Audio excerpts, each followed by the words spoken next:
Good afternoon, Secret Treasure Hunt land. I hope everybody is doing well. I hope you've had a great summer. I've taken a little bit of time off from videos, but we're back.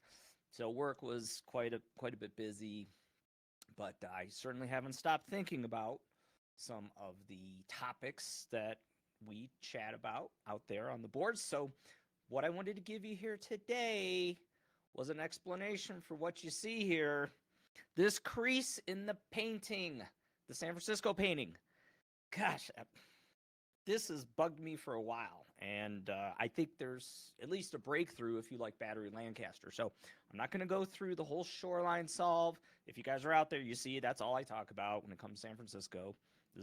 There's a mountain of evidence that supports this spot.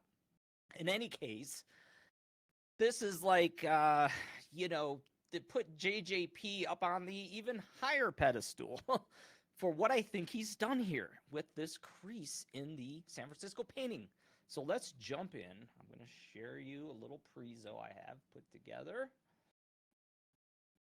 Okay, so we have this new video conferencing tool, so you can see I'm just hanging out here in the bottom.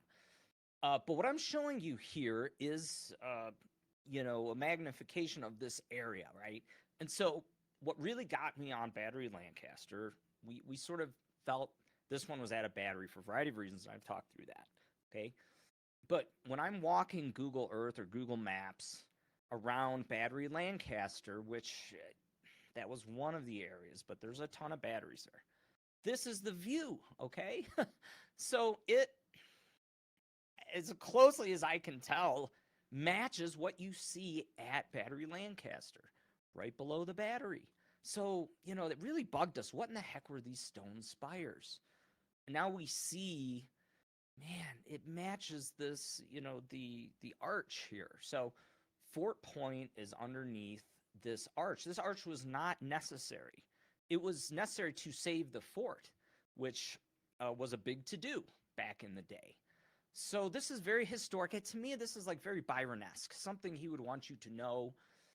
And how many people go by this thing all the time? They think, well, that's just part of the engineering. No, it was not needed. So these stone-like spires, I think, are this is what's showing you the bridge and more.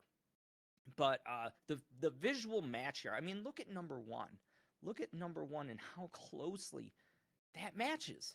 So, I mean, what are these spires at your dig site, at GGP or the Fairmont, whatever? I don't know. I think you're going to have a hard time getting better than this, okay? So again, folks, this is not my solve. It's simply I've lifted the cover off of this. It's Byron's solve if it's right. So it's not mine. So don't worry about, hey, I think Stroziak is right on this. Because it's not mine. It's just like, okay, I'm the mayor maybe because I know this area and I've spent a ton of time trying to understand it and see, like, is this really it? Okay, so, like, what is it for you? Now, it's, these are very stylized in here, the spires. But, it's there's 4 of them. And there's 4 on the bridge, okay? So the other thing that I've talked about, the other angle here is this portico. So this is construction 129. It's an incomplete battery, and it's massive. There were like million-pound guns up there that they were going to put. So I highly encourage you. It's up in the Marin Highlands. Go up there and check it out. It's awesome, and I've done some videos and shown you guys this before. But here's the other thing. People say, what is this portico? And whenever JGP is at work, something has multiple meanings. It could be 2, 3, 4 meanings. Okay, so, it's Alcatraz. No, there's no real window that matches Alcatraz. 2, like these, what look like bars are disconnected when you start to look. It's not a jail cell or what have I don't think. I do think this represents the double meaning of the arch that saved the fort as well as the fort because it's very Mason-like, okay? And Fort Point was sort of the finest example of masonry in that the world had known, and that's part of the reason they saved it. But you see the portico way off in the distance, just like you do in the painting. I don't know. So, again, That's just amazing. So I try to like, okay, is this number 3 and 4? It's kind of hard to say exactly how he has these depicted. And there's multiple ones like further off in the background, but nonetheless, there are 4 prominent spires, and there are 4 prominent spires from the dig site below Battery Lancaster. Okay. So to our breakthrough, what I think is a breakthrough, if you like this spot, look at this crease. Okay. And so I floated this out there this week, and I was like, hey, folks, I thought maybe this was 2 canvases. All right. Now, I had noticed this when we got on to Battery Lancaster, and I sort of tucked it away, that this line was going through the painting. And so when I saw the real photograph here, which I got from another searcher, another hunter, so he posted this out there. Is it Justin, I believe? In any case, or Jason Leonard. So, what is this thing? Now, I'm going to back up just for a second. So when I went into college, I studied fine arts and design and painting and drawing and all this, okay? So I did that for like almost 2 years. And then that turned out to be just a hobby, okay? But I have some training in, the arts. And this helps me, I think, understand these paintings. I think it does. Having some training. So I'm very grateful that I went through it, even though it wasn't a career and I had to kind of start over. But nonetheless, it's like, so I've, intensely done this sort of creative processing, making paintings and drawings and all that. This crease bothers the heck out of me. It makes no sense. So the explanation per JJP and his son was, I had to bend it to ship it. Well, and somebody else pointed out, Karen, I can't remember who it was, that, this is a small painting. Look at the person's thumb over here. Fortunately, we caught a little bit of the hand to get a sense for the size. It's not that large, okay?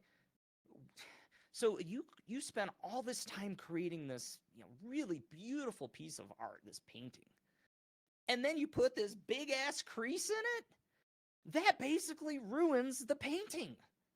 Or does it?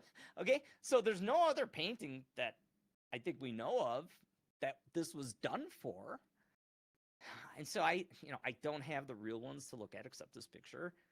This makes no sense as an artist that you would spend so much time making this painting.